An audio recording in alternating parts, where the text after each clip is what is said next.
Hi, St. Paul's. Here we are at the beginning of March, and it is hard to believe that we have been physically separated from one another for almost a year now. Thank you so much for staying connected with us and for caring the way that you have through this year of firsts for us.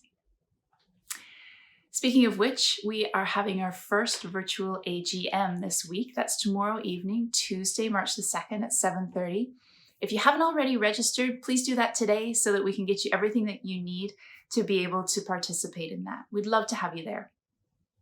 Next Sunday, March the 7th, there are a few things going on. There's virtual communion at 10 in the morning. At 4 in the afternoon, there's a Connection Cafe. This is for people who are new to St. Paul's or who have questions. You get a chance to meet with staff and leaders then.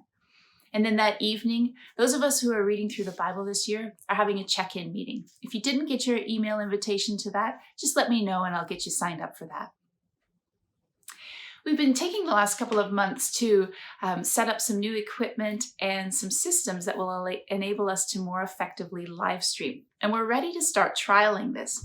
Now, what would be great is if we could have a few people who would be willing to trial this with us as participants.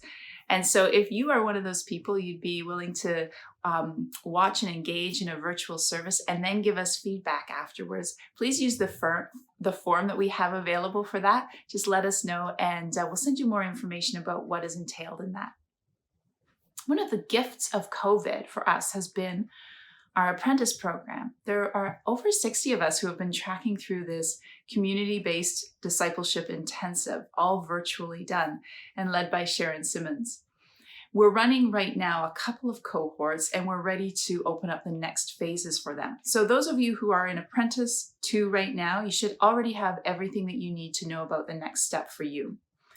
But for those of you who are in Apprentice 1, or who completed it last fall but didn't get to go on to Apprentice 2, please be aware that we are opening up another Apprentice 2. It's going to start in April, run all the way through the fall, and it's available to anyone who has completed Apprentice 1. The registration form is available for you now.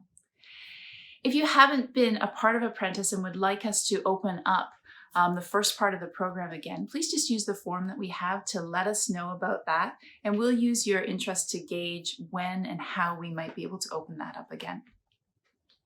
As we head into this week, I wanted to leave you with an update on our Christmas Eve project. So if you'll remember, last Christmas Eve, we raised funds for local food banks, and I think it was close to $15,000 that was raised at the end of it all.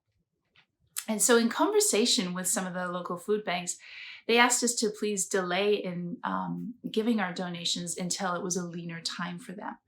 And for many of them, that's, the February, March, early spring time.